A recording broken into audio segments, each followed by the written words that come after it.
This video is brought to you by Bitbox NES game cases. There is no better way to protect, store, and show off your NES game collection. Only available at StoneAgeGamer.com/Bitbox. Skip it up and that up. It just seems that the bad news about the Xbox One, about its hardware capabilities, won't stop, and they always seem to be sending Phil Harrison out to clean up the mess. So earlier this week, Rebellion Games, they make the awesome and, in my opinion, underrated Sniper Elite series. They're working on Sniper Elite 3, and they said that the ESRAM in the Xbox One, it's not that it's hard to work with, there's just not enough of it. And so they say that's the reason why it's tough to make 1080p games for the Xbox One.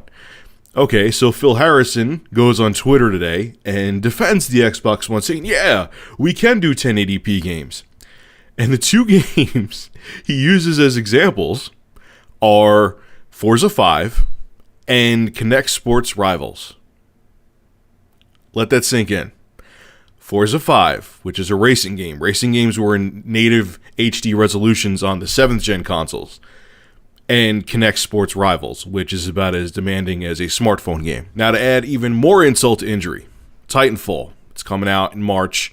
I'm looking forward to that game big time. I'm getting it for the Xbox One. Yes, I know it's coming to PC, but I don't feel like dealing with the keyboard warriors, okay? Abby Heppy, I think it's how you say her name. She was on a Titanfall blog, and she was saying, and I said this, she was saying the game is going to be running at 792p, which is a funky resolution. And a lot of you guys jumped on me saying, oh, Rich, it's just the alpha. It could be 1080p. And I'm thinking to myself, if they have that much bandwidth, why would they only make the alpha 720p? It makes no sense.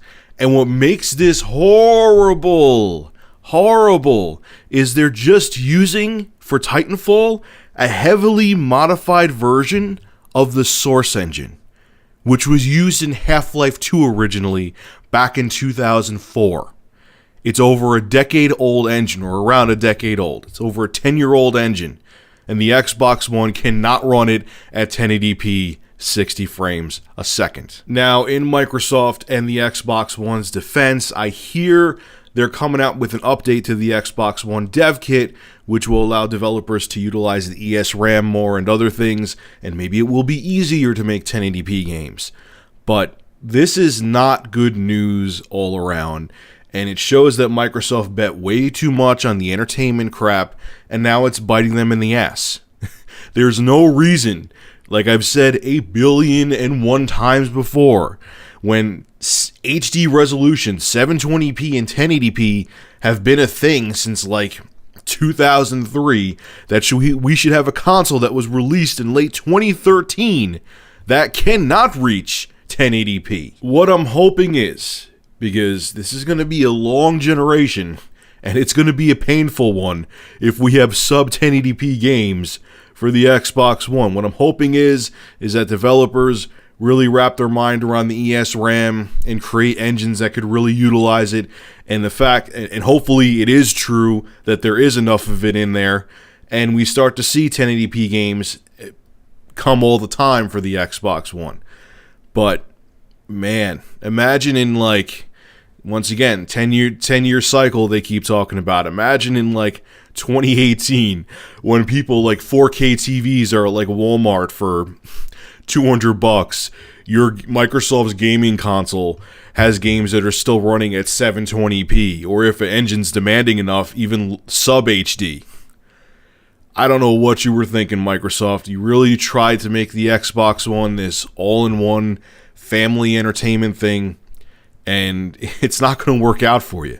And like I've said before, all the TV stuff is all fine and dandy, but no offense, I'll just use Netflix and Hulu on the PS4 or on my PC or on the Xbox One like I do now. You put all this extra shit in that in 2014, no one really gives a shit about. Like the whole TV thing, you should have focused on that more maybe with the Xbox 360. Now it's too little too late, and you cut corners with the hardware power to shove all this shit in when no one really wants it.